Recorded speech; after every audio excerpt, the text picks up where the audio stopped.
Hey, welcome to day 15 of Cybersecurity Awareness Month. Today, we're wrapping up our series within a series about compliance frameworks and security frameworks, and we are talking about the CIS18 controls or CIS critical controls. CIS is the Center for Internet Security. They're a not for profit that focuses on building out standards for computer security. And one of their frameworks is referred to as the critical controls framework. So we've talked about other programs like HIPAA, we've talked about PCI and some of these other things, SOX. All of these frameworks are built and aimed towards specific industries, and there's a lot of those out there. NCUA has one as well as some others. So um, CIS is a agnostic framework. It's not meant to target any given sector. And that's cool because it means it's adaptable for most businesses.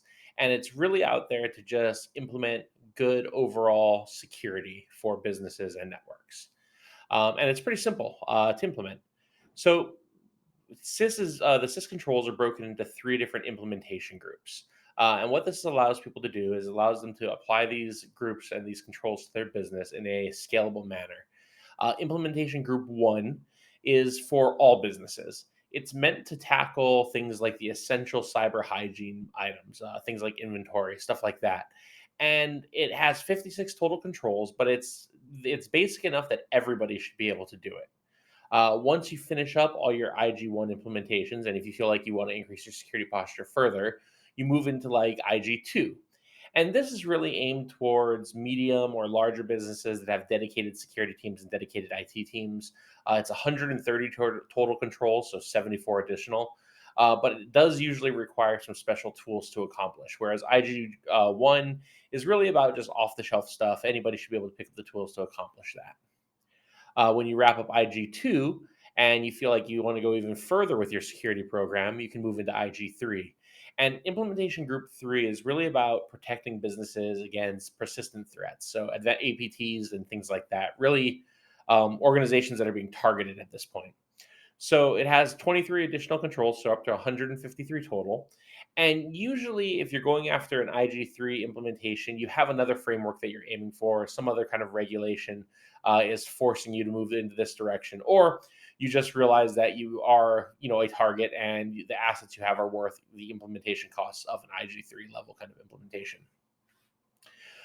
As we go through these groups, you run into these different controls, and this is where like the sys 18 comes into play. It's 18 different controls, each with a handful of safeguards or sub controls within that. And at each one of them, you'll see it has a level or a count for how many get applied at each different implementation group level. So if we look at control number two, it's inventory and control of software assets. That's a pretty broad category and something a lot of organizations do. And you can see at the IG1 level, there's seven safeguards you should implement. At the IG2 level, there's six. And at the IG3 level, obviously, you're doing 7 out of 7. So this is an example of a pretty basic control set. We move on to more advanced things like Control 15, which is service provider management. So dealing with your vendors and things like that to help you kind of reduce the risk of things like the Kaseya breach and supply chain attacks like SolarWinds and such. So here you can see because it's one of the more advanced controls, only one of the safeguards apply to IG1. One more than half, so four of them go to IG2, and then again 7 out of 7 in IG3. So as you can see, there's a pretty broad range of controls, and they go all the way down to things like incident response management. Here, Control 17, you can see about a third of them need to be done at the IG1 level.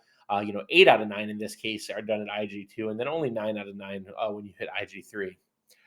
So it's a really flexible framework. It's a really scalable framework, and it covers a very broad area, which is really nice. And as I mentioned before, it's sort of it's independent of any given vertical or industry, so any business can apply this.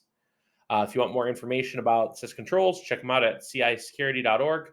Awesome framework to kind of start working from. They make it real simple. So check them out. And happy 15th day of Cybersecurity Awareness Month. Have a great evening.